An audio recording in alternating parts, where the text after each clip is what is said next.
আয়াত পড়েছি, শুধু আল্লাহ আল্লাহ করলে হবে না, আমার নবীর মহব্বত অন্তরে রাখতে হবে। কেন রে মুসলমান, নবীর মহব্বত যদি আপনার অন্তরে না থাকে, যতই বড় আবিদ হয়ে যান না কেন, যতই বড় মুত্তাকি হয়ে যান না কেন, যতই বড় হাজি হয়ে যান না কেন, যতই বড় প্রফেসর হয়ে যান না কেন, আমার আল্লাহ বলে বান্দা রে, আমি আল্লাহর ইবাদত নবী ব্যতীত কবুল হয় না। যদি তুমি নবীর মহব্বত অন্তরে রেখে আমি আল্লাহর ইবাদত করো, তোমাদের ইবাদত, তোমাদের তাসবিহ, তোমাদের দোয়া আমি আল্লাহ তাড়াতাড়ি কবুল করে নি।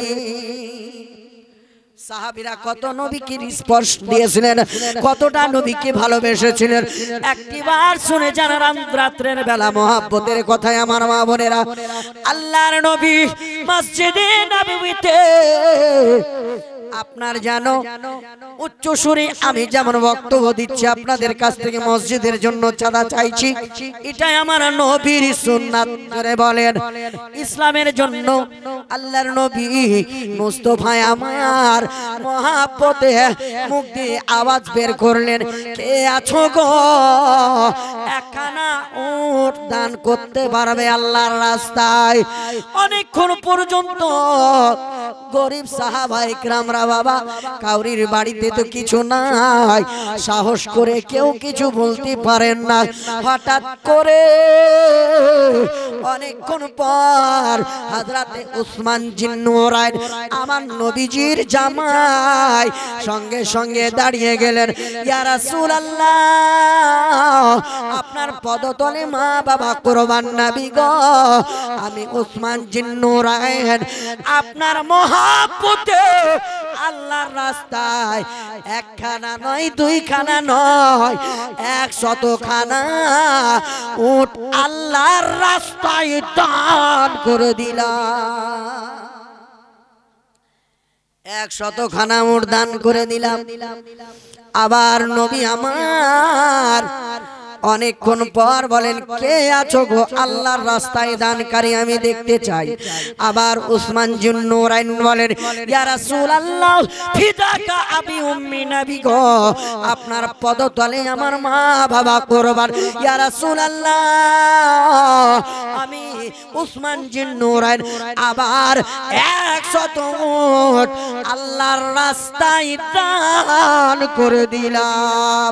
এইভাবে অনেকক্ষণ পর্যন্ত বাবা কোন সাহাবা উঠলেন না বাবা। বারবার হযরতে উসমান জিন্নুরাইন দাঁড়িয়ে আমার আল্লাহর রাস্তায় দান করতেছেন। আমার নবী ডাক দিয়ে বলেন, উসমান রে, আমি এইভাবে কতক্ষণ পর্যন্ত দান চাইবো, আর তুমি কতক্ষণ পর্যন্ত দিবে? বলেন, ইয়া রাসূলুল্লাহ নবী গো, আপনি যদি সারা দিন এইভাবে আমার কাছ থেকে দান চান, আমি উসমান দান দিতে দিতে একবারও পিছু নেব না। আশিকে উসমান গানি একটাও নাই, আপনারা বলতে হবে, তারপরেই আপনারা দিবেন, তাই নাকি? উসমান জিন্নুরাইন শুধু এটাই করেননি, আজকে আমি এসেছি আপনাদের এই গ্রামে জলসা করতে, রাস্তা চিনি না, পথ চিনি না। আমি যদি গ্রামটায় প্রবেশ করি, যেই বাড়িটায় প্রবেশ করব, আমার গোলাম রব্বানি ভাই আগে আগে যাবেন, কথা ঠিক না বেঠিক? আগে আগে যাবেন, আর আমি মেহমান পিছনে পিছনে যাব, নইলে আমি কার বাড়ি ঢুকে যাব আমি নিজেই জানি না। কিন্তু আজকে প্রেমের খেলাটা একটু উল্টা হয়ে যাচ্ছে বাবা। হযরতে উসমান জিন্নুরাইন মসজিদে নববী থেকে নবী আমার বক্তব্য দিয়ে বেরিয়ে গেলেন, আর নবীকে ডাকে বলছেন, নবী গো, আমার অনেক দিনের স্বপ্ন আপনার বেটির হাতের কিছু খাওয়ার আপনি আপনি খাবেন, আমার বাড়িতে আপনার দাওয়াত থাকলো। আল্লাহর নবীকে হযরতে ওসমান দাওয়াত দিলেন বাবা। আর সেই সময় ওসমান গনি যেহেতু বাড়ির মালিক, ওসমান গনি আগে আগে যাবেন, আমার নবী তার পিছনে পিছনে যাবেন। কিন্তু না, আজকে ওসমান যাচ্ছেন পিছনে পিছনে, আর আমার নবী যাচ্ছেন ওসমানের বাড়ি আগে আগে। আবু বকর সিদ্দিক ডাক দিয়ে বলেন, ওগো ওসমান জিন নূরাইন, নবী হচ্ছে তোমার বাড়ির মেহমান আর তুমি হলে মেজবান, তুমি আগে না গিয়ে নবীকে আগে আগে পাঠাচ্ছ। বলে ওগো আবু বকর সিদ্দিক শোনো গো, আমি যাচ্ছি এই জন্য পিছনে পিছনে মসজিদে নববী থেকে আমার বাড়িটা আমার নবী জয় কদম চলবে। আমি ওসমান জিন নূরাইন ৬টা গোলাম আজাদ করে দিব। এই হলো আমার নবীর প্রেম বাবা। জয় কদম আমার নবী ফেলবেন, আমি ওসমান ৬টা গোলাম আজাদ করে দিব। ইনি ছিলেন ওসমান জিন নূরাইন বাবা। এই নবীর মহব্বতটা এইভাবে রাখতে হবে রে বাবা। শুধু ওই গাঁজাখোর যারা গাঁজাখোরেরা নামাজ পড়তে পড়তে কপালে কালো দাগ ফেলে দিল, নবীকে চিনলো না, নবীর ভালোবাসা অন্তরে রাখলো না। আমার আল্লাহ বলেন, আমি আল্লাহর ইবাদত করার সাথে সাথে আমি আল্লাহ যা বললাম তা মানো, আমার নবী যা বললো সেটাও মানো, তারপরে তুমি জান্নাতে হতে পারবে। আর যদি না মানো রে বেঈমানেরা, আমি আল্লাহকে শুধু ভালোবেসে আল্লাহ আল্লাহ আল্লাহ করে তোমার জীবন বরবাদ হয়ে যাবে, তুমি জান্নাতি কখনো হতে পারবে না। জান্নাতি হতে গেলে নবীর মহব্বত অন্তরে রাখতে হবে। আমি কি বলতেছিলাম বাবারা, আল্লাহর নবী ডান পৃষ্ঠায় দেখলেন ওই খাতাটার ডান দিকের চ্যাপ্টারে দেখতে পেলেন বড় বড় গুনাহগারদের বড় বড় নাম লেখা রয়েছে, বড় বড় গুনাহ লেখা রয়েছে। আল্লাহর নবীর চোখ দিয়ে ঝরঝর করে পানি পড়ে গেল। আমার আল্লাহ ডাক দিয়ে বলেন, হাবিব গো, আপনার উম্মতের গুনাহ মাফ করানোর জন্য আপনাকে সারা রাতকে রাত জেগে ইবাদত করতে হবে। আপনার এই ঘোষপাড়ার মুসলমানকে আমার আল্লাহ একবারও বলেননি, এরে বান্দা তোমার গুনাহ হয়েছে, তুমি সারা রাত জেগে ইবাদত করো। আলিম ওলামা বলে তাই আপনারা শুনেছেন, কিন্তু মৌলানা আপনাদেরকে বলে যাই মুসলমান, মৌলানা আইয়ুব তো আপনার গুনার ব্যাপারে জানেন আপনি কতটা গুনাহ করেছেন, কিন্তু আমার আল্লাহ জানেন। আমার আল্লাহ বলেন, হাবিব গো, আপনি যখন উম্মতকে এতই ভালোবাসেন, আপনার উম্মতের গুনাহ মাফ করানোর কারণে আপনাকে সারা সারা রাত জেগে আপনাকে ইবাদত করতে হবে গোনাবে। তারপরে আপনার গুনাহগার উম্মতের গুনাহ আমি আল্লাহ মাফ করব। আল্লাহর নবী সেই দিন দুঃখ ভরা ব্যথা নিয়ে অন্তরের মধ্যে কষ্ট নিয়ে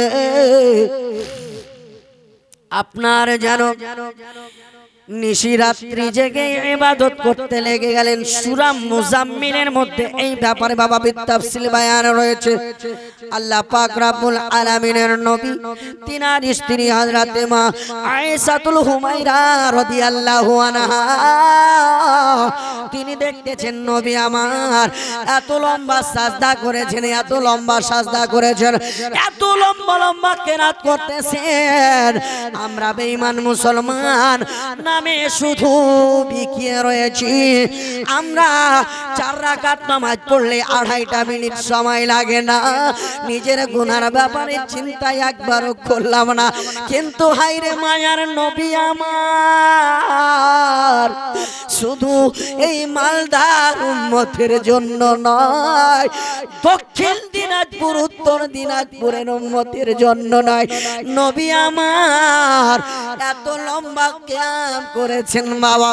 নবীর স্ত্রী উম্মুল মুমিনিন আয়েশাতুল হুমায়রা বলেন, আমার মাথার তাজ আমার স্বামী এত সময় ধরে কিয়াম করে দাঁড়িয়ে থেকেছেন, এত সময় ধরে ইবাদত করেছেন, আমার নবীর কদম মুবারক গুলো আপনার যেন আপনার মোটা মোটা হয়ে গেছে, আর নবীর কদম দিয়ে দাঁড়িয়ে থাকার কারণে রক্তগুলো ফুটে ফুটে আসতেছে। আল্লাহর নবী মুস্তাফাকে মা আয়েশা একটু চিমটি কাটলেন বাবা, পাটা এমন ভাবে অচল হয়ে গেছে নবী কিছু বুঝতে পারেন নাই। সালাম ফিরানোর পরে আমার নবীকে মা আয়েশা জিজ্ঞেস করলেন, ইয়া রাসূলুল্লাহ, আমার স্বামী আমার মাথার তাজ, নবী গো আপনি তো নিষ্পাপ, আপনি তো মাসুম, আপনি কেন এত লম্বা লম্বা কিয়াম করেন গো নবী? আপনি কেন এত লম্বা লম্বা কিরাত করেন? আপনি কেন এত লম্বা লম্বা রুকু সাজদা করেন? আপনাকে আমার আল্লাহ জান্নাতের মালিক বানিয়ে দিয়েছেন। জান্নাতের শুধু নয়, গোটা কায়নাতের তালা চাবি আপনার হাতে দিয়ে দিয়েছেন। নবী গো আপনি কেন এত কষ্ট করে ইবাদত করতেছেন? আমার নবী বললেন, আয়েশা রে, আমার আল্লাহ বলেছেন আমার গুনাহগার উম্মতের আমি গুনাহগুলো দেখেছি, আমার গুনাহগার উম্মতের আমলনামা দেখেছি রে। আমার আল্লাহ বলেছেন, রে আমার হাবিব, আমার প্রিয় মেহবুব, আপনি যদি আপনার উম্মতের গুনাহ maaf করাতে চান, আপনাকে সারা সারা রাত জেগে ইবাদত করতে হবে। আমি আমার গুনার চিন্তা করলাম না। আর যেই নবীকে কিছু বেঈমানেরা বড় ভাইয়ের মতো বলে, বলেন তো বাবা, আজকে এক ভাই আর এক ভাইয়ের গুনার জন্য কোনোদিন কি চোখের পানি ফেলেছে? ফেলেছে? ফেলেনি। কিন্তু আমার নবীকে যেই বেঈমানেরা নিজের মতো বলে, সেই নবী আমার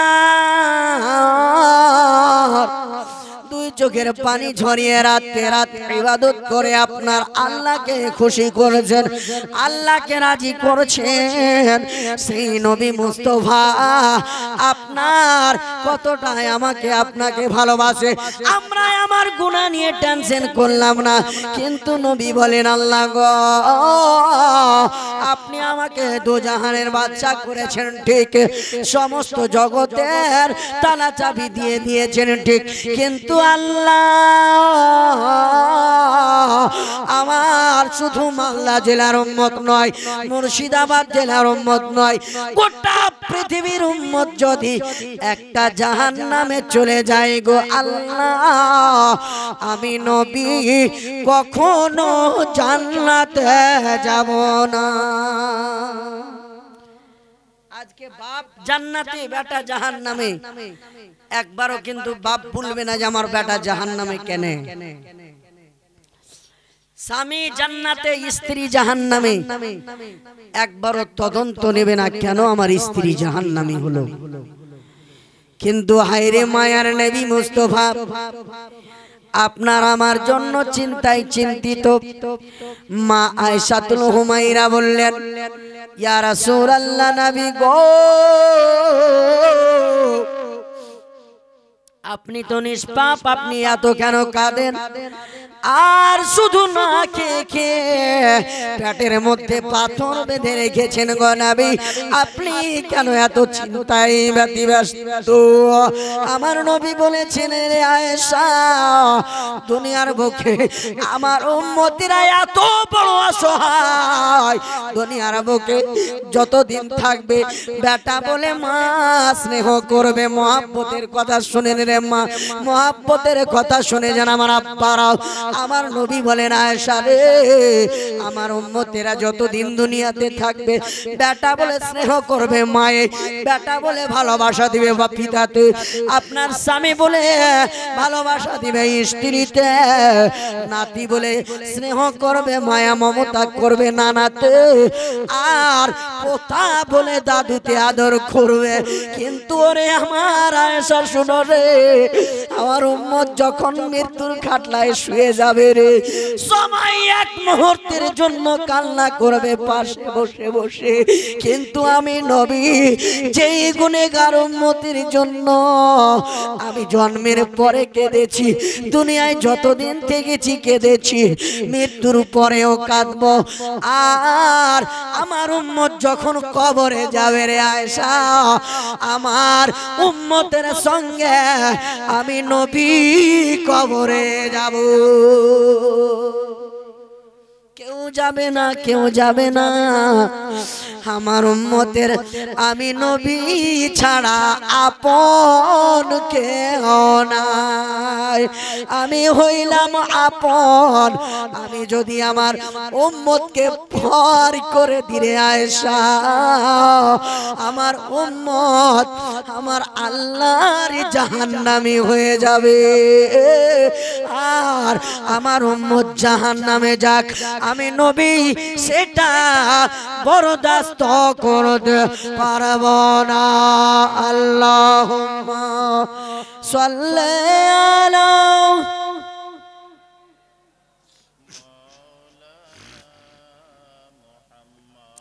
ওয়ালা আলে।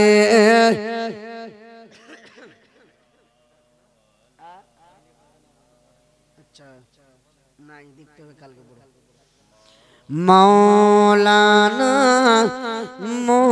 মুহাম্মদ ওয়ালা আলে সাইয়্যিদিনা ওয়ালা আলে সাইয়্যিদিনা মৌলানা মুহাম্মদ। ব্রাদার মুআজ্জাদিস সামিঈন, আপনারা গজল ভক্ত নাকি? বক্তব্যের সাথে সাথে কিছু ভক্তদেরকে গজল বলে শক্ত করতে হয়। একবার মহব্বতের জোরে বলেন সুবহানাল্লাহ, আরো একবার মহব্বতে বলেন সুবহানাল্লাহ। কবি কি বলতে যে শুনলেন, জিকির ভালোবাসতে হবে বাবার। আরে দুনিয়ার বুকে দুনিয়া দাঁড়িয়ে পড়ে থাকবে, ধন সম্পদ পড়ে থাকবে, টাকা পয়সা পড়ে থাকবে, আপনার স্ত্রী পড়ে থাকবে। শোনেন বাবা, আজকে আমরা মুসলমান নামের মুসলমান হয়ে থেকে গেছে। একদিন নবী আমার মসজিদে নববীতে বাবা আপনার যেন বক্তব্য দিতেছেন, নবী নিজের সুন্নাতগুলো উম্মতের সামনে তুলে ধরেছেন। হঠাৎ করে একজন আপনার নবীর গোলাম যেন ডুকরে ডুকরে কান্না করতে শুরু করেছেন, এমন ভাবে কান্না করতে শুরু করেছেন। আমার নবী কান্নার আওয়াজ পেয়ে বলেন, দেখো তো কে কাঁদে গো? বলে নবী গো, আপনার একজন সাহাবী, নামটা হলো হযরতে আসওয়াদ। বলে ওরে আসওয়াদ, কেন তুমি কান্না করো? বলেন ইয়া রাসূলুল্লাহ, নবী গো, আপনার দুনিয়াতে সবটাই সুন্নাত আদা করতে পেরেছে, কিন্তু নবী গো আমি একটা সুন্নাত আদা করতে পারিনি গো নবী। আমি যদি মারা যাই কাল কিয়ামতের ময়দানে আমি আসওয়াদের প্রত্যেকটা আমল চেক করা হবে, প্রত্যেকটাই জিনিস যেন দেখা হবে। কিন্তু নবী গো, যখন আপনার সুন্নত দেখানো হবে, আপনার সুন্নত চেক করতে যাবেন, আমার আমলের মধ্যে আমার একটা সুন্নত ঘাটতি থেকে যাবে। সেই দিন গো নবী আমি আপনাকে মুখ দেখাতে পারবো না। জোরে বলি। আজকে আমরা উম্মতে মুহাম্মাদি, সুবহানাল্লাহ, নবীর সুন্নাত রাত দিন আমরা কুরবান করে দিই। খেতে বসলে নবীর সুন্নত আদা করি না, রাস্তায় চলতে গেলে নবীর সুন্নত আদা করি না, মুখের মধ্যে নবীর সুন্নত রাখি নাই। একটা যুবককে বলছি, ভাই 5 টাইমের নামাজ তো পড়ছো, দাড়ি কেন ছাড়োনি? বলছে, হুজুর নামাজ পড়ছি এই পর্যন্তই রাখেন, কিন্তু দাড়ির ব্যাপারে বলিয়ে না। কেন? বলছে, দাড়ি রাখবো তো আমাকে কেউ বিয়ে করবে না। দেখেন তার চিন্তাটা কত খারাপ চিন্তা। দাড়ি রাখলে নাকি তাকে কেউ বিয়ে করবে না। আমি তাকে বললাম, ভাই আমার উপর ছেড়ে দেন, নাম জানি, সুবহানাল্লাহ, মাশাআল্লাহ, নারে তাকবীর, নারে রিসালাত। দানির বউ 2000 টাকা নগদ দান করেছেন। আল্লাহ পাক যেন দানকে কবুল করেন, জোরে বলেন আমিন সুম্মা আমিন। ও আল্লাহ পারওয়ারদিগার, তোমার বান্দি যে আশা উদ্দেশ্যে, মানিকের ছেলে কাসিম, মানিকের ছেলে সাকিম করেছেন 500 টাকা দান। আল্লাহ পাক দান গুনে জানো নাকি বান, আমিন সুম্মা আমিন। আর যদি আমার কোনো মা বোন দাওয়াত থাকে, মা দিয়ে দেন। আমি এক গরিব ঘরের ছেলে, দ্বিতীয় আমার মা নাই, আর তৃতীয় নম্বর আমি মুসাফির হয়ে আপনাদের সুদূর মালদা জেলায় এসে উপস্থিত হয়েছি রে মা। এতিমের দোয়া আল্লাহর কাছে কবুল হয়, আর আপনার জানো মুসাফিরের দোয়া আল্লাহর কাছে কবুল হয়। আল্লাহর কাছে দোয়া চাইব, আপনার জীবনের সব কিছু সফল হয়ে যাবে। তাই বলি মায়েরা, দেরি করিয়েন না। বলতেছিলাম মহাব্বতের কথা। ওই আসওয়াদ ডাক দিয়ে বলেন, ইয়া রাসূলুল্লাহ, নবী গো, আপনার প্রত্যেকটা সুন্নাত আদা করেছি নবী গো, একটা সুন্নাত আদা করতে পারিনি নবী গো। ওই সুন্নাতটা আদা করতে না পারার কারণে আমার বড় টেনশন হয় গো নবী। বলেন, ওরে আসওয়াদ, এইরকম কোনটা সুন্নাত আদা করতে পারো নে? বলেন, নবী গো, চলাফেরার মাধ্যম দিয়ে সবটাই সুন্নাত আদা করেছি, কিন্তু নবী গো আমি এখনো বিয়ে করতে পারলাম না। না জানামি আমার মরণ হয়ে যাবে নবী। কাল কিয়ামতের ময়দানে যে আমি এই সুন্নাতটা আদা করতে পারলাম না, যদি মারা যাই তাহলে আমি আপনার সামনে দাঁড়াতে পারবো না। বলে, আসওয়াদ রে, কেন তুমি বিয়ে করো না? কারণটা কি? বলে, ইয়া রাসূলুল্লাহ, হাবিবাল্লাহ, নবী গো,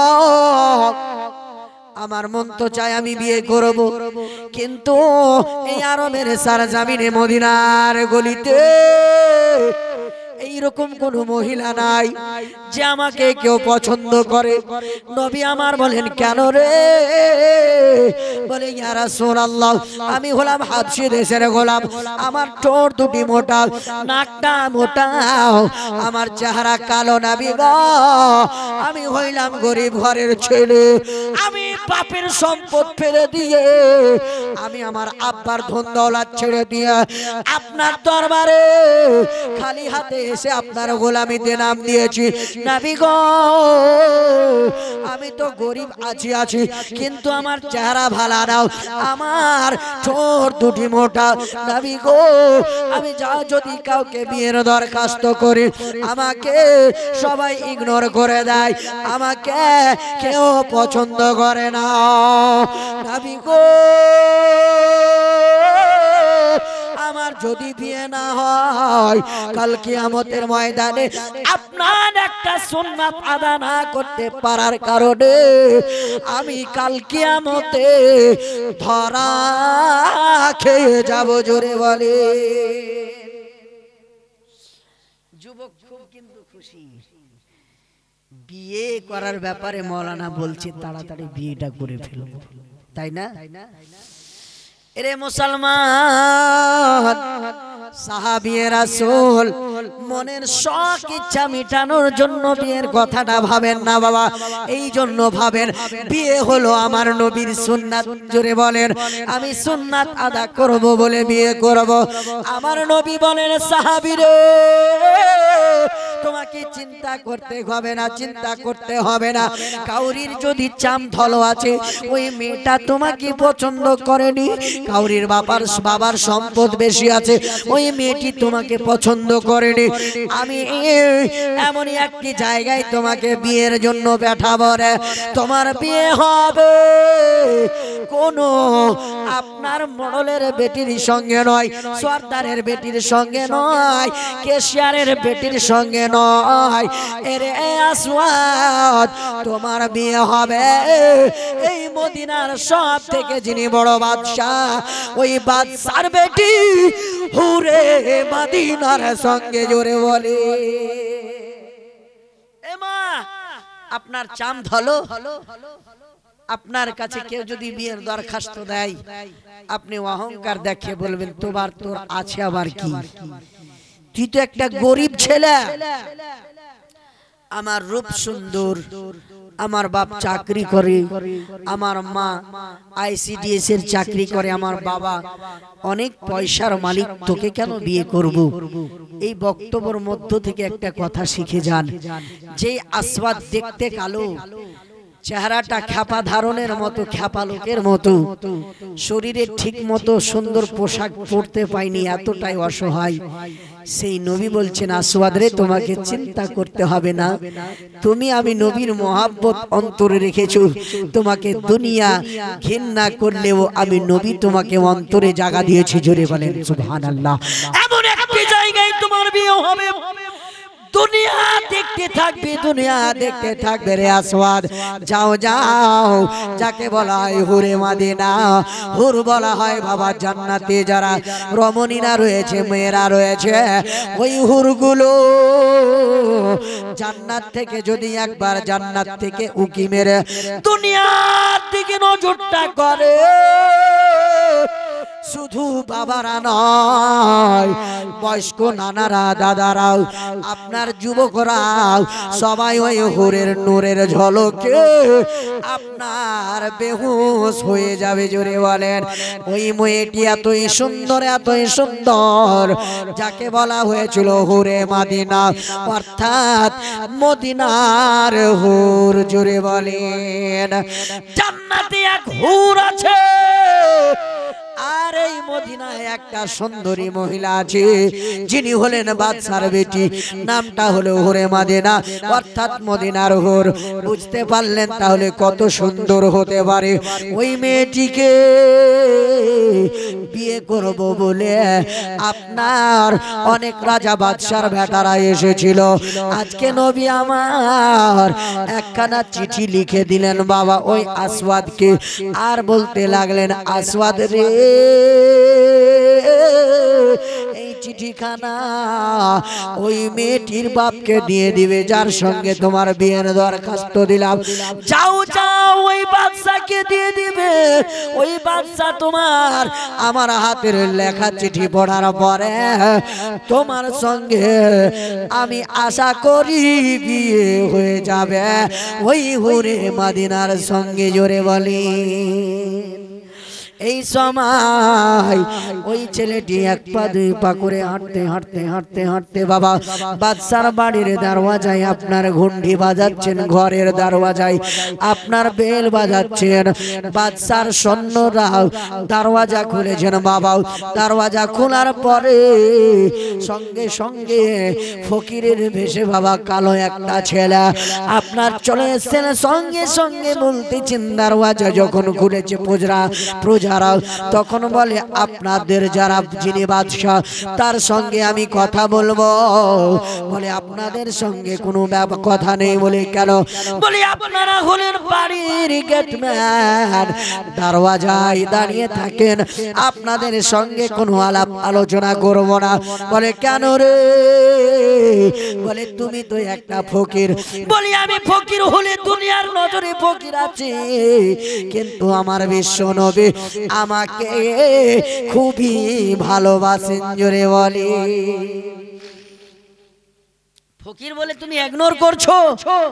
আমি সেই নবীর গোলাম, যেই দরবারে হাজারো হাজার রাজা বাদশা মাথা নত করে। জোরে বলে সেই নবীর গোলাম যখন এই কথা বলেছেন বাড়ির দরওয়াজার গেটম্যান দরওয়াজা থেকে সরে গিয়ে আপনার বাদশার কাছে পাঠিয়ে দিলেন। বাদশা নান্দার সঙ্গে সঙ্গে ওই আসওয়াদকে ডাক দেয়া বলে, আসওয়াদ রে, কেন এসেছো হঠাৎ করে আমার বাড়িতে? বলে, হুজুর গো,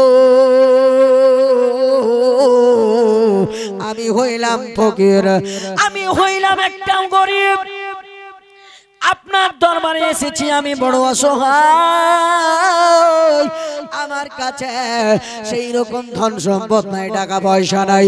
বলে, আমি এই সব শুনতে চাইনি, কেন তুমি বলতেছো? বলে, ওগো মহারাজ, ওগো বাদশা, শোনেন শোনেন, আপনার দরবারে আমার বিশ্ব নবী আমাকে পাঠিয়েছে আর বলেছেন যাওয়ার পরে ওই চিঠিখানা বাদশার হাতে দিয়ে দিতে হবে। ওগো বাদশা, আমার হাতে একখানা চিঠি আছে, ওই চিঠিখানায় আগে আপনি পড়েন। ওই চিঠিখানা সঙ্গে সঙ্গে নিয়ে নেওয়ার পরে ওই বাদশা যেন পড়তেছেন, আসসালামু আলাইকুম ওয়া রাহমাতুল্লাহ। বাদশা যেন সালামের উত্তর দিয়ে দিলেন আর বলতেছেন, আমি হইলাম মুহাম্মদ ইবনে আব্দুল্লাহ, আমি হইলাম গোটা বিশ্বের নেতা, আমি হইলাম দোনো জাহানের বাদশা মুহাম্মদ আরবি। ওগো বাদশা নামদার, আপনার কাছে যে চিঠিখানা নিয়ে কালো ছেলেটি যাবে, এই দুনিয়ার কোনো সাধারণ লোক নয় রে, এই হলো আমি নবী মুস্তাফার গোলাম। সঙ্গে সঙ্গে আমি তাকে পাঠিয়েছি এটার জন্যই, তোমার বেটি হুরে মাদিনার সঙ্গে এই গোলাম কালো হাবশী দেশের গোলামের সঙ্গে, আসওয়াদের সঙ্গে আমি নবী বলে দিলাম তোমার বেটির বিয়েটা পড়িয়ে দাও। ওই সময় বাদশা চিঠি পড়ে অত্যন্ত খুশি, যাক আমার নবী যাকে পছন্দ করেছেন আমার বেটির জন্য, সে দুনিয়ার কোনো রিজেক্ট মাল হতে পারে না। জোরে বলেন সুবহানাল্লাহ। কিন্তু বাদশা মনে মনে ভাবে, আমার নবী তো চিঠি দিয়ে পাঠিয়েছেন, আমি খুবই খুশি, কিন্তু আমার বেটি, আমার বেটির যা অহংকার, আমার বেটির যা জিদ, আমার বেটি কখনো এই কালো গোলামকে স্বামী হিসাবে মেনে নিবে না। প্রত্যেক বাপ জানে না নিজের বেটির পছন্দ, যে আমার বেটি কেমন চাই। ওই সময় বাদশা মনে মনে খুশ হলেও বেটিকে খুশি করার জন্য বেটির সামনে কিছু বললেন না। বাবা, এবার হুরে মাদিনা বাড়া, বাবা আপনার হুরে মাদিনা ঘরের দরওয়াজা দিয়ে দেখতেছে একটা কালো গোলাম এসে আমার আব্বার হাতে কিছু দিল, আমার আব্বার সাথে কিছু আলাপ আলোচনা করলো। আমার আব্বা আবার তার হাত থেকে একখানা চিঠি নিল। ওই চিঠি পড়ার পরে আমার আব্বা আবার তাকে চিঠি ফিরিয়ে দিল। লোকটি দুই চোখের পানি ঝরিয়ে কাঁদতে কাঁদতে চলে গেল। কারণটা কি? কারণটা কি? আমি হুরে মাদিনাকে জানতে হবে, কেননা আমি যদি না জানি গো আমি শান্তি পাবো না। বাদশা বলল, রে গোলাম, আমি তো তোমাকে পছন্দ করে নিলাম, কিন্তু আমার বেটি তোমাকে পছন্দ করবে না, আমার বেটি তোমাকে ইনসাল্ট করবে, আমার বেটি তোমাকে কখনো স্বামী হিসাবে মেনে নেবে না। এই বলে ওই আসওয়াদ হাসতে হাসতে এসেছিল বাদশার দরবারে, কিন্তু বিরাদার আসওয়াদ এখন কান্না করতে করতে যাচ্ছেন। বিরাদার আসওয়াদের মনে ব্যথা, চোখের পানি ঝরিয়ে কাঁদতে কাঁদতে ফিরে যাচ্ছেন। হঠাৎ করে ওই মেয়েটি আপনার আব্বা জানের কাছে এসে বলেন, আব্বা জান গো, ওই ছেলেটি যখন আসলো হাসতে হাসতে আসলো, আপনি তাকে এইরকম কোনো কথা বললেন গো আব্বা, যে ওই লোকটি কান্না করতে করতে চলে গেল। ওই সময় আব্বা জান বলতে লাগলেন, বেটি রে, তোমাকে কিছু শুনতে হবে না রে বেটি, শুনতে হবে না। বলে কেন? বলে বেটি রে, তুমি যদি শুনতে চাও তোমার মা মাথার স্ক্রোঢিল হয়ে যাবে, তুমি টেনশনে পড়ে যাবে। বলে আব্বা গো,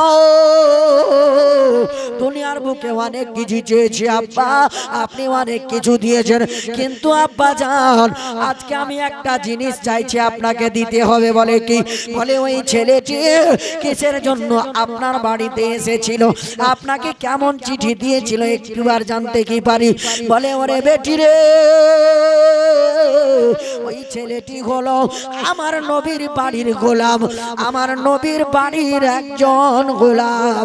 আর ওই নবীকে তোমার, ওই নবী আমার ওই গোলামটিকে তোমার জন্য স্বামী হিসাবে আল্লাহর নবী পছন্দ করেছেন।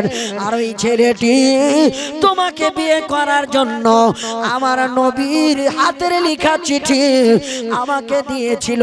বেটি রে, সত্য কথা বলতে কি রে বেটি, আমি তোমাকে অনেকটা ভালোবাসি রে বেটি।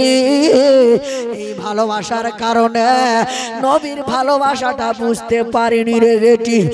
আমি ওই নবীর হাতের লেখা চিঠি পেয়ে অনেকটা খুশি হয়েছিলাম রে মা, কিন্তু আমি দেখতে গেলাম তোমার খুশির জন্য, তোমার শান্তির জন্য আমি ওই লোকটিকে ফিরিয়ে পাঠিয়ে দিলাম। ওই সময় মেয়েটি বললেন আব্বা জান, দুনিয়ার বুকে আপনি কি কি করেছেন তাই আমি জানি না, কিন্তু আজকে আপনি দুনিয়ার বুকে সব থেকে একটা খারাপ ডিসিশন নিয়েছেন, না জেনে না শুনে গো আব্বা। আজকে আপনি নবীর পছন্দের রিশতাটা আপনি কেন ফিরিয়ে দিলেন? জোরে বলে। আমার নবী যাকে পছন্দ করেছেন আমার জন্য, তাকে আপনি কি করে খালি হাতে ফিরিয়ে দিলেন আব্বা? আমি আপনার কাছ থেকে ভিক্ষা চাইছি, আমি ওই ছেলেটিকে কখনো অপছন্দ করব না, যেই ছেলেটিকে আমার জন্য আমি হতে পারি হুরে মদিনা, কিন্তু আমার জন্য তাকে পছন্দ করেছেন মুহাম্মদুর রাসূলুল্লাহ। জোরে বলে আব্বা জান, আমি কখনো তাকে ঘৃণা করব না, কখনো আমি তাকে ইনসাল্ট করব না। আব্বা তাড়াতাড়ি চান ওই লোকটিকে রাস্তা থেকে আপনার সৈন্য দিয়ে, প্রজা দিয়ে আপনি তাকে আমার বাড়িতে নিয়ে আসেন। জোরে বলেন সুবহানাল্লাহ। আজকালকার মেয়েরা কি বলবে জানেন? আব্বা ভালো কাজ যদি করেছেন পৃথিবীর বুকে আজকে প্রথম করেছেন, ওই কালো ছেলেটার সাথে যে বিয়ে দেননি, খুব সুন্দর কাজ করেছেন। কিন্তু মেয়েটি আমার আপনার বাড়ির জরিনা ছিল না, মর্জিনা ছিল না, আমার আপনার বাড়ির আপনার জানো ওই খালেদা ছিল না। ওই বাড়িতে রাজার বাদশা হলেও, রাজা বাদশার বেটি হলেও ওই মেয়েটি ফাতেমার ভক্ত ছিল।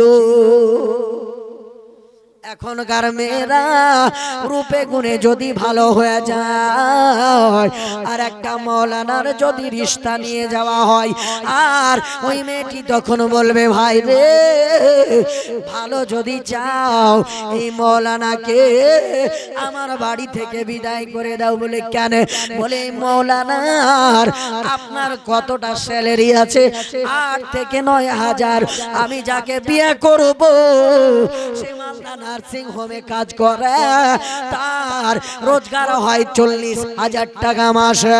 এ বিরাদার বাস্তব কথা বলি রে, আমি যে মেয়েটাকে বিয়ে করতে চেয়েছিলাম তার মা বলেছিল মৌলানা আইয়ুব তোমার সাথে আমার বেটির বিয়ে দেওয়া তো দূরের কথা, বাড়িতে যদি ওই বারান্দার খাম্বা বানিয়ে রাখতে হয় রেখে দিব, কিন্তু মৌলানার সঙ্গে বেটির বিয়ে দিব না। যখন আমি মাদ্রাসা মসজিদ করতে শুরু করলাম, এই প্রোগ্রাম করতে শুরু করলাম, মাসে যখন 50,000 কামাতে লাগলাম, তখন মেয়ের বাপ বলে, মা বলে আগেই ভুল করেছি, জামাই যদি বানাতাম আমার বেটি দুধে ভাতে খেত। তাই কথাই বলে না, ভাবিয়া করিও কাজ করিয়া ভেবো না নসিবটাই আমরা খারাপ করি বাবা। কেন দুনিয়ার বুকে আপনার মালদা জেলায় অনেক ডিগ্রি প্রাপ্ত ছেলে আপনার এই বগলের তরে নিজের ডিগ্রিকে দেবে, কখনো হাইকোর্টে কখনো আপনার থানাতে দৌড়িয়ে বেড়ায় চাকরির জন্য রে। কিন্তু যারা আল্লাহর কোরআন শিক্ষা অর্জন করে নিয়েছে তাদের ডিগ্রি নিয়ে পথে পথে দাঁড়িয়ে থাকতে হয় না, রাস্তাঘাটে দাঁড়িয়ে থাকতে হয় না। হযরতে মুহতারাম আমার নবী বলেন উম্মত রে তুমি দুনিয়ার বুকে তুমি অনেক ডিগ্রি করলে কিন্তু টাকার অভাবে তুমি চাকরি করতে পারলে না, কিন্তু বিনা খরচে 1 লক্ষ নয় 2 লক্ষ নয় 10,000 খরচ করে 20,000 50,000 খরচ করে একটা ছেলেকে যদি তার বাবা হাফিজে কোরআন বানিয়ে দেয়, ওই হাফিজ নিজের ডিগ্রি নিয়ে দেশে বিদেশে রাস্তাঘাটে বেড়াবে না। ওই হাফিজ যদি কোরআন মোকাম্মাল করে নেয় তার রোজি রুটি আল্লাহর তরফ থেকে অটোমেটিক চলে আসবে। আজ পর্যন্ত কোন হাফিজে কোরআন, আজ পর্যন্ত কোন আলিমে দ্বীন বলেন তো দুটো খাওয়ার জন্য লোকের দ্বারে হাত পাতিয়েছে কি? পাতাননি, কখনো হাত পাতেনি। মসজিদের ইমাম হলেও তার পোশাকটা দেখবেন, মসজিদের আপনার ইমাম হোক বা মুয়াজ্জিন হোক তার পোশাকটা দেখবেন একটা 40,000 টাকা স্যালারি বাবা মাসে। ওই লোকটির পোশাক দেখবেন, ওই ইমাম সাহেবের পোশাকে আয়রন প্রেস মারা আছে, আর ওই মাস্টারের পোশাকে আপনার মাছি ফ্যান ফ্যান করতেছে। স্যালারিটা কার বেশি? মাস্টারের। আর 8,000 7,000 বেতন কার? মৌলানা সাহেবের। ইস্ত্রি করা কাপড় পরছে কে? মৌলানা। আতর ইউজ করছে কে? মৌলানা। ভালো সাদরি পরে কে আছে? মৌলানা। স্টাইলটা কার বেশি? বলে মৌলানা। যখন সব দিক থেকেই মৌলানা উত্তম, তাহলে বেটি মৌলানাকে দেন, আপনার বেটিও হয়ে যাবে উত্তম। জোরে বলে আপনার বেটিকে মৌলানা হাতে তুলে দেন। আপনার বেটি খোদার কসম বলি কোনোদিন না খেয়ে দিন কাটাবে না। আজকে আপনি অনেক ডিগ্রি করে নিয়েছেন, টাকা নেই, চাকরি নেই, কিন্তু একটা মৌলানা যদি কোনো রকম কারি হয়ে যায়, হাফিজ হয়ে যায়, আল্লাহর কসম বলি আমরা যখন পড়ছিলাম উলাতে, এই গোলাম রাব্বানি ভাই কোরআন মাজিদ পড়তো। দেখেন খুব সুন্দর আলিম হয়েছে, একবারে যোগ্য সালাহিয়াতমান আলিম হয়েছে। আলহামদুলিল্লাহ আপনাদের পান্ডুয়া শরীফের ইনি ছাত্র।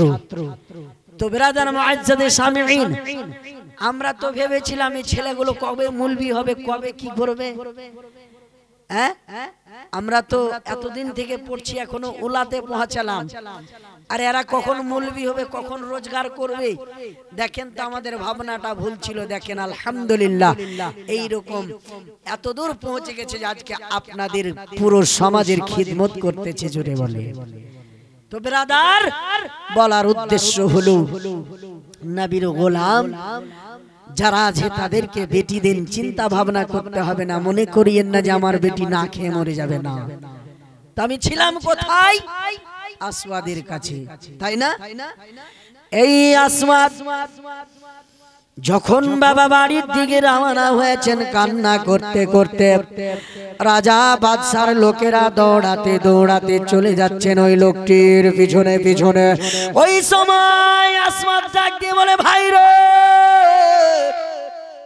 হাত জোড় করে বলি ও কাজ ছাড়া কাজ করব না। আমার ও কাজ যতটা নাই ততটা স্বপ্ন দেখেছিলাম, দয়া করে আমাকে বাদশার বাড়ি নিয়ে যেন না। আবার আমাকে বাদশা যেন বেইজ্জতি করবে, আবার বাদশা আমাকে আপনার যেন ইনসাল্ট করবে।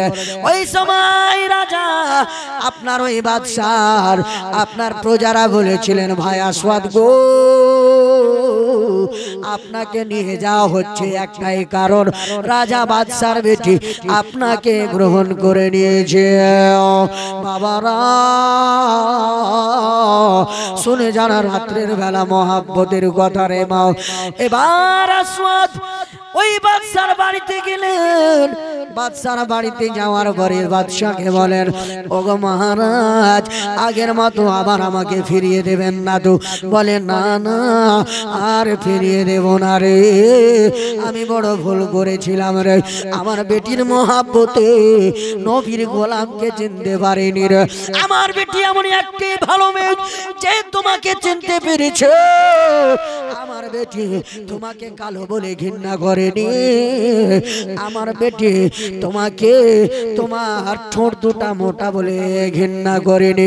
এরে আসওয়াদ, আমার বেটি এই মদিনার হুর হলেও তোমাকে আমার বেটি খুবই ভালোবাসে। আরে ভালোবাসার কারণটা কি? ভালোবাসার কারণটা হলো ওই আসওয়াদ হলো আমার নবীজির গোলাম। জোরে বলেন। এই জন্য ওই মহিলাটি আমার ওই নবীর গোলামকে অনেকটা ভালোবেসে ফেলেছেন। ওই হুরে মদিনা রাত্রে ঘুমাতে গেলে ওই আসওয়াদ স্বপ্নে চলে আসে। বিছানায় ঘুমাতে গেলে আসওয়াদের শুধু স্বপ্ন দেখে। ওই বাদশা আসওয়াদকে জিজ্ঞেস করেন, ওরে আসওয়াদ, তুমি আমার বেটিকে বিয়ে করবে রে? আমার বেটিকে মোহরটা লাগবে রে, আমার বেটির মোহরের টাকাটা দাও। ওই সময় মোহরের টাকার ব্যবস্থা করলেন বাবা। এবার বলতেছে না, এরে আসওয়াদ, আমার বেটিকে তুমি যখন বিয়ে করবে রে আসওয়াদ, একটা নতুন শাড়ি, একটা জোড়া কাপড় লাগবে। ওই কাপড়টা তোমাকে কিনতে হবে রে আসওয়াদ। বলে, হ্যাঁ হ্যাঁ, আমি সব কিছুর ব্যবস্থা করতেছি। এরে বেরাদার, ওই আসওয়াদ সব কিছুর ব্যবস্থা নিয়ে ওই মদিনার বাজারে বিয়ে করবে জন্য বিয়ের নতুন পোশাক কিনতে গেছেন বাবা, বিয়ের জোড়া কিনতে গেছেন। হঠাৎ করে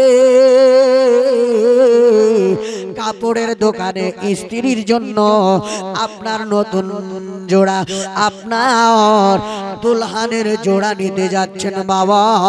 এই সময় আসওয়াদের কানে যেন একটা আপনার আওয়াজ ভেসে আসলো। আওয়াজটা সেটা কি রে বাবা? আওয়াজটা হলো আপনার হাইয়া আলাল জিহাদ।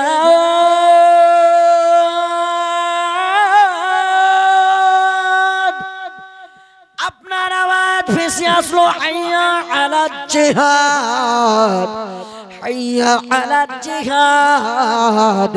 কে কোথায় আছো গো, তাড়াতাড়ি ছুটে এসো, আমি নবীর পক্ষ হয়ে যুদ্ধের ময়দানে যেতে হবে। জোরে বলেন। আসওয়াদ বিয়ে করার জন্য নতুন স্ত্রীর জন্য শাড়ি কিনতে গেছেন। এইদিকে আমার নবীর গোলাম হযরতে বেলাল আপনার আওয়াজ দিয়ে দিলেন, আপনার হাইয়া আলাল জিহাদ বলে এলান করে দিলেন। এলানটা শোনার পরে আসওয়াদ স্ত্রীর জন্য আর যেন নতুন শাড়ি কিনলেন না, ওই শাড়ির দোকান থেকে একটু এগিয়ে গিয়ে তালোয়ারের দোকানে চলে গেলেন বাবা, অস্ত্রর দোকানে চলে গেলেন। চলে যাওয়ার পরে আসওয়াদ জানো বাবা একখানা তালোয়ারি কিনে নিলেন বেরাদর। তালোয়ারি কিনে নেওয়ার পরে আপনার জানো আসওয়াদ আমার নবীর গোলাম ডাক দিয়েছেন হাইয়া আলাল জিহাদ বলে, আপনার চলে গেলেন ওই যুদ্ধের ময়দানে।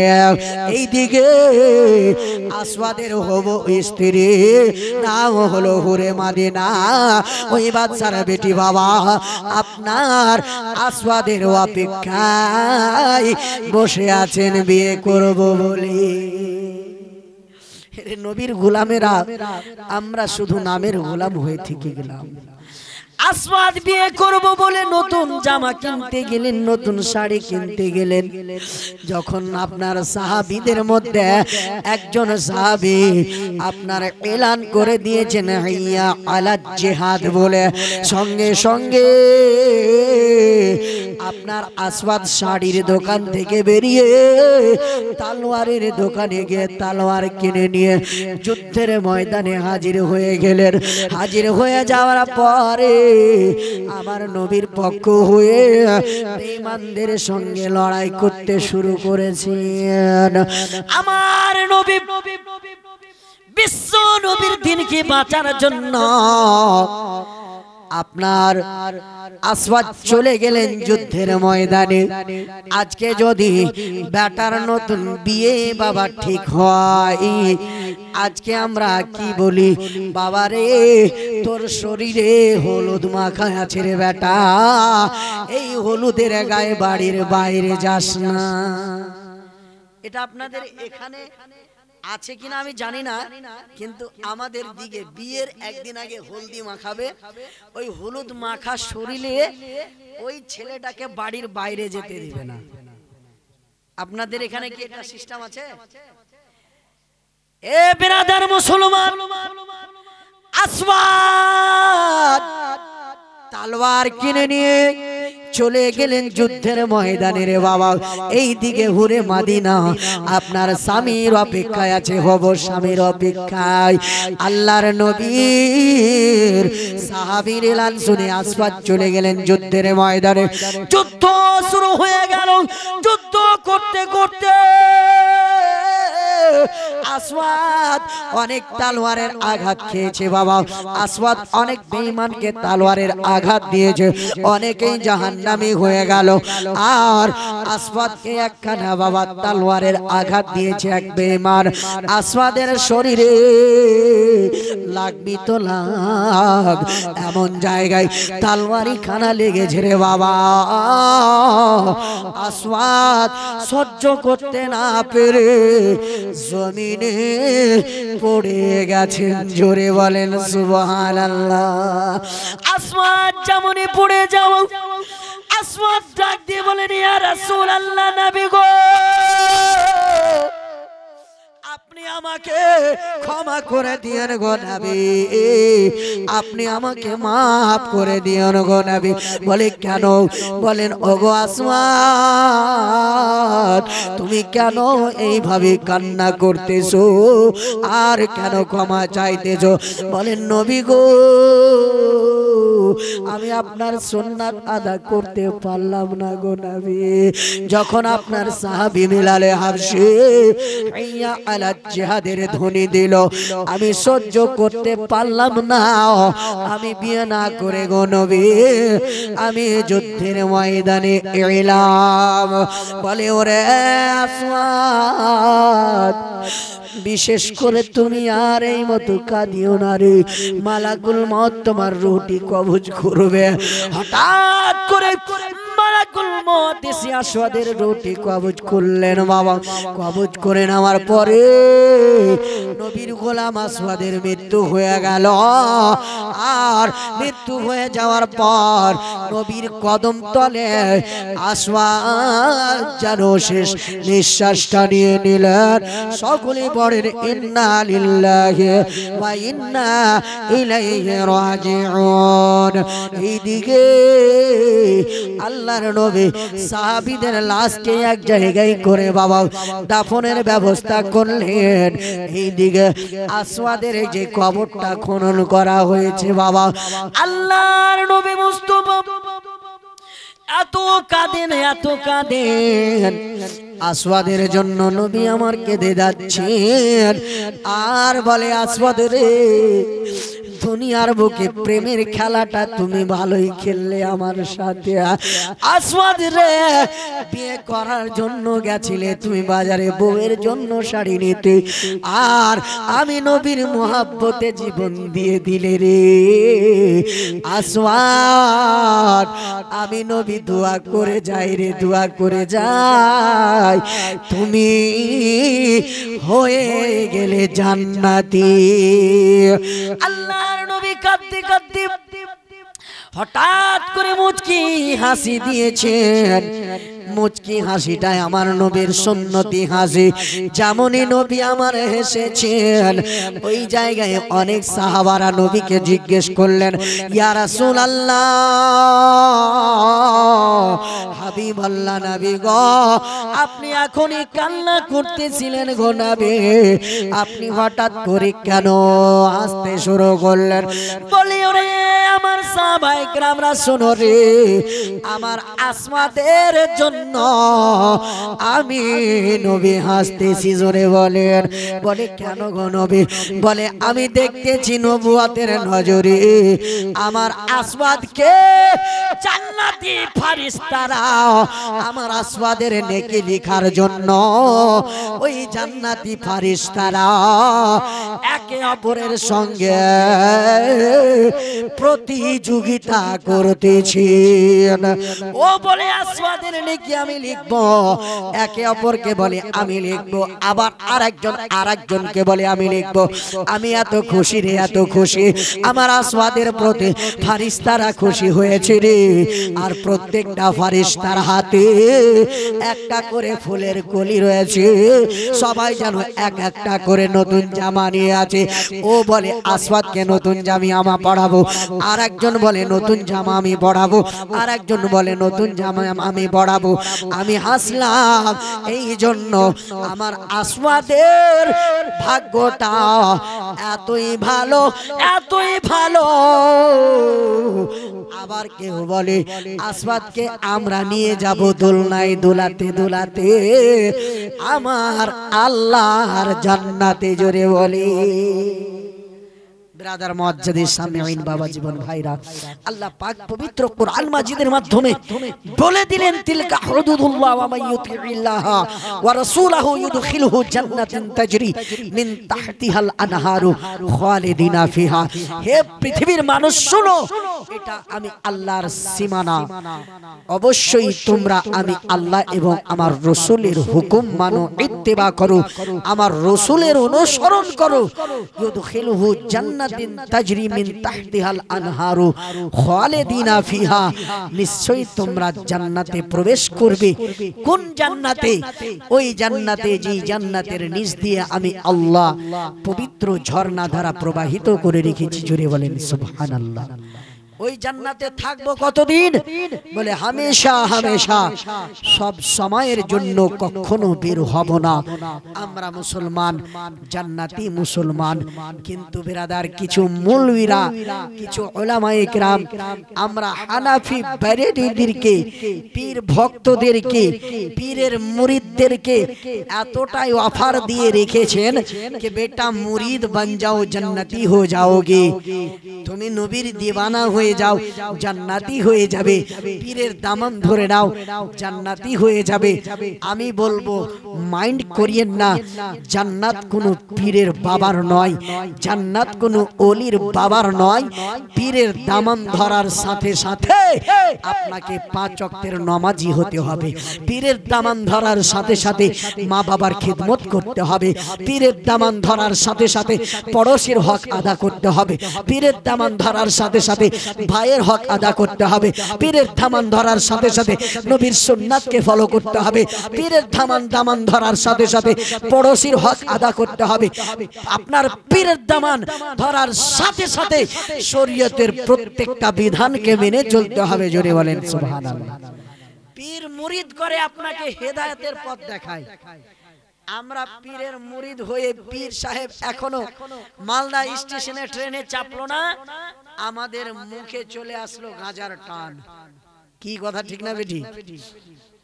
এই মুসলমান আবার বলে আমি হলাম জালালউদ্দিন পীরের ভক্ত। লোকের দ্বারে হাত পাতিয়েছে কি? পাতাননি, কখনো হাত পাতেনি।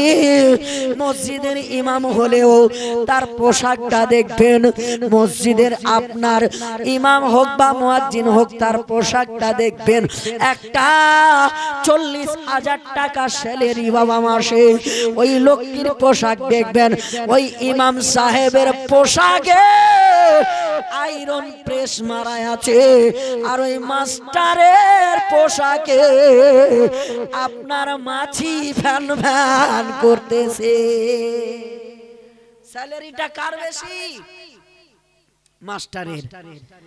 আর ৮,০০০ ৭,০০০ বেতন কার? মৌলানা সাহেবের। ইস্ত্রি করা কাপড় পরছে কে? মৌলানা। আতর ইউজ করছে কে? মৌলানা। ভালো সাদরি পরে কে আছে? মৌলানা। স্টাইলটা কার বেশি? বলে মৌলানার।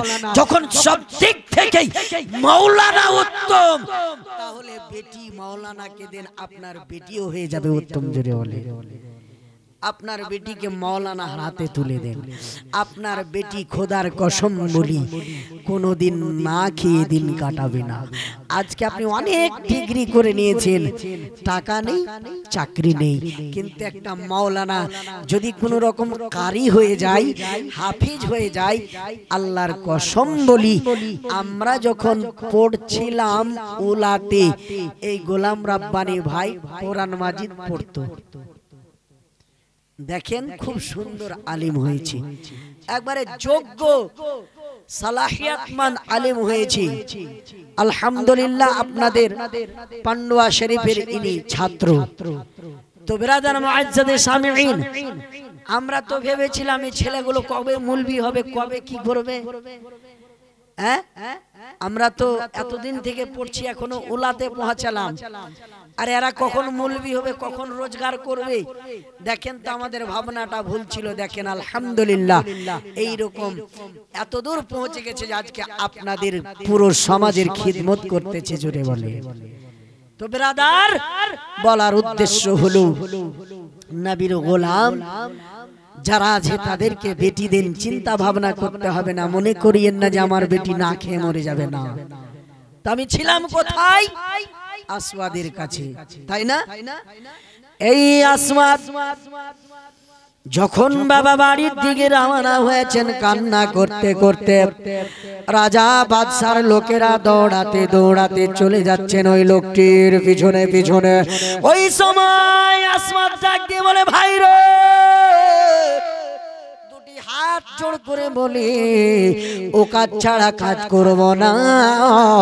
আমার ও কাজ যতটা নয় ততটা স্বপ্ন দেখেছিলাম, দয়া করে আমাকে বাদশার বাড়ি নিয়ে যেন না।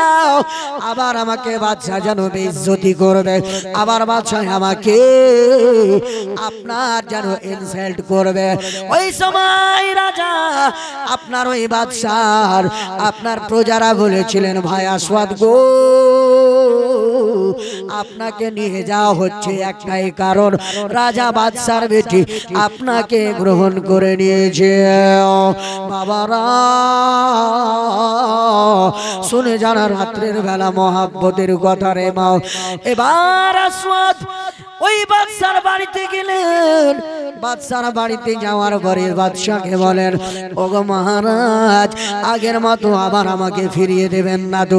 বলে, না না, আর ফিরিয়ে দেব না রে, আমি বড় ভুল করেছিলাম রে।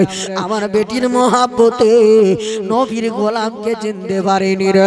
আমার বেটি এমন একটি ভালো মেয়ে যে তোমাকে চিনতে পেরেছে। আমার বেটি তোমাকে কালো বলে ঘৃণা করেনি। আমার বেটি তোমাকে তোমার ঠোঁট দুটা মোটা বলে ঘৃণা করেনি।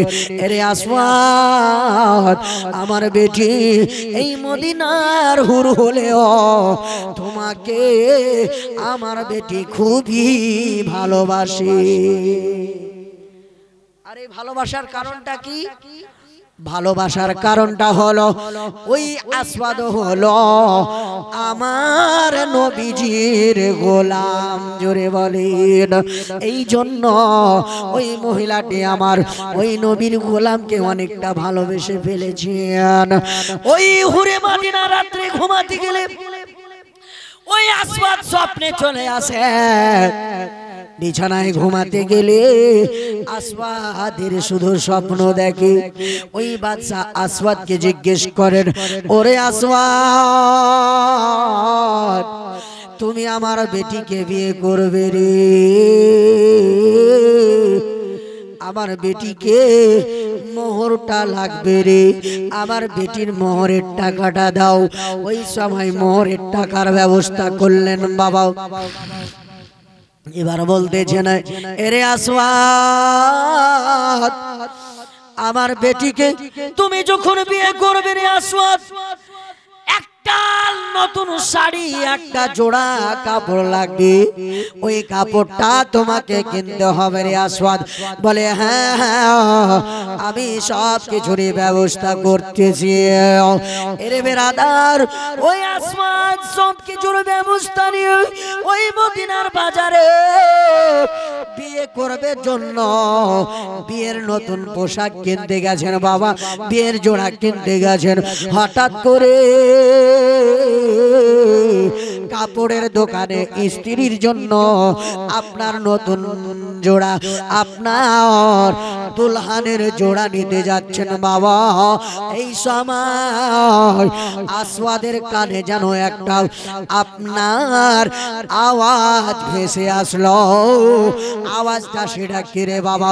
আওয়াজটা হলো আপনার হাইয়া আলাল জিহাদ।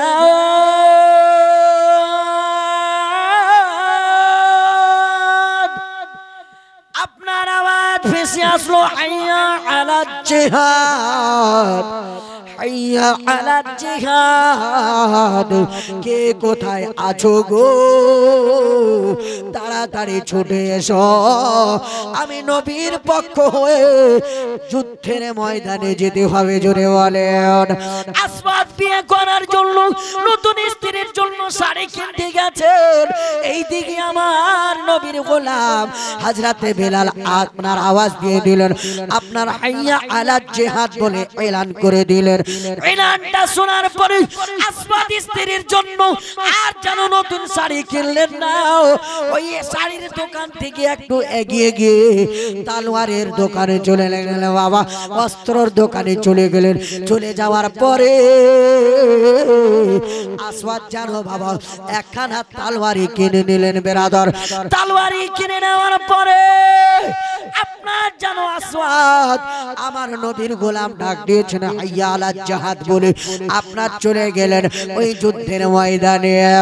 এইদিকে আসওয়াদের হবু স্ত্রী নাম হলো হুরে মাদিনা, ওই বাদশার বেটি বাবা আপনার আসওয়াদের অপেক্ষায় বসে আছেন বিয়ে করব বলে। নবীর গোলামেরা আমরা শুধু নামের গোলাম হয়ে থেকে গেলাম। আসওয়াদ বিয়ে করব বলে নতুন জামা কিনতে গেলেন, নতুন শাড়ি কিনতে গেলেন। যখন আপনার সাহাবীদের মধ্যে একজন সাহাবী আপনার এলান করে দিয়েছেন হাইয়া আলাল জিহাদ বলে, সঙ্গে সঙ্গে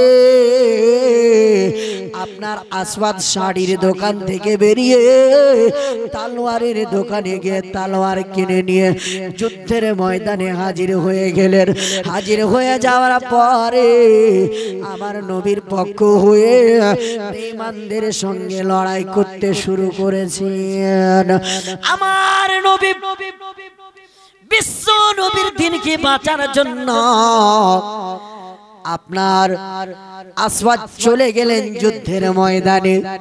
আজকে যদি বেটার নতুন বিয়ে বাবা ঠিক হয়, আজকে আমরা কি বলি, বাবারে তোর শরীরে হলুদ মাখা আছে রে বেটা, এই হলুদের গায়ে বাড়ির বাইরে যাস না। এটা আপনাদের এখানে আছে কিনা আমি জানি না, কিন্তু আমাদের দিকে বিয়ের একদিন আগে হলদি মাখাবে, ওই হলুদ মাখা শরীরে ওই ছেলেটাকে বাড়ির বাইরে যেতে দিবে না। আপনাদের এখানে কি এটা সিস্টেম আছে? এ বিরাদার মুসলমান, আসওয়াদ তলোয়ার কিনে নিয়ে চলে গেলেন যুদ্ধের ময়দানে রে বাবা। এই দিকে হুরে মাদিনা আপনার স্বামীর অপেক্ষায় আছে, হব স্বামীর অপেক্ষায়। আল্লাহর নবীর সাহাবীর এলান শুনে আসওয়াদ চলে গেলেন যুদ্ধের ময়দানে। যুদ্ধ শুরু হয়ে গেল।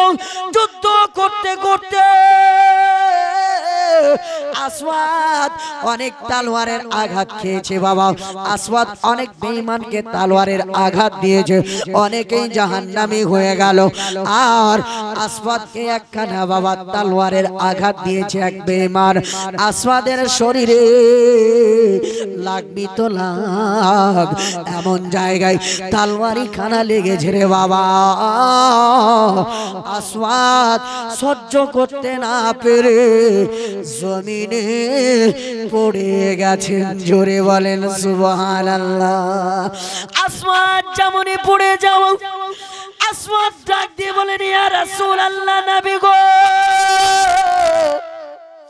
আপনি আমাকে ক্ষমা করে দিয়েন গো নবী, আপনি আমাকে মাফ করে দিয়েন গো নবী। বলে কেন? বলেন ওগো আসওয়াদ তুমি কেন এইভাবে কান্না করতেছো আর কেন ক্ষমা চাইতেছো? বলেন নবী গো